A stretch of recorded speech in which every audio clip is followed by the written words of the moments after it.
So it's been like just over 2 years since you left WWE, and Yes, yeah. in that time, you've worked again the World Championship match at TNA Rebellion. You've worked ROH, AEW, MLW, every big indie there is. You've had a foothold in.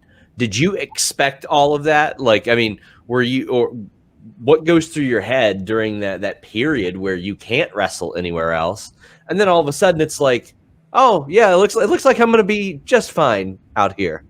Well, for me, I got released and I only had a 30-day no compete because I was in NXT. And I had to start taking dates pretty much ASAP for my visa. Yeah. So I did a few shows and then I just was kind of like, I haven't like emotionally dealt with what's going on yet. And it's still very raw. And it's hard for me to wrap my head around, hey, last month I was wrestling on TV and this month I'm wrestling in basketball halls. Like, this isn't what I pictured for my career when I signed my contract. Like, naively, but you've got to think too, I signed before they started doing those mass releases. Yes. So the idea of getting fired at any point wasn't such a big kind of... They were talent hoarding at that point. Like, they weren't letting anybody go. Exactly. So when I signed the contract, I kind of thought, cool, this is the end of my career is going to be at WWE. It's going to be championships and WrestleManias and all. You make this picture up, then obviously none of that happens. So for me, I hadn't dealt with it by the time I came back. So I did a few shows and I just kind of sat down and I was like, I hate this. I'm miserable and I'm putting out bad work because I don't care about this. And that is not the mentality to have. And if I keep wrestling while I feel like this, I'm going to inadvertently fuck my own career over because I'm going to put out a body of work that I'm not proud of. People are going to see that, and that's not what I want. So I basically methodically took 6 months off and I stopped wrestling completely.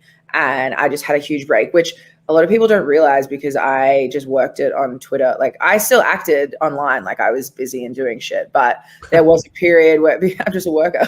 You can create whatever reality you want, really. But I did actually physically take a break and I kind of took a step back and I did a lot of, it's so lame, but like soul searching. I had to find who I am and what I wanted. And out of this new run of, I knew I was going to have to do the indies. And at first it was like, I'm dragging my feet. I have to do the indies. Whereas I was like, I got to change that mindset.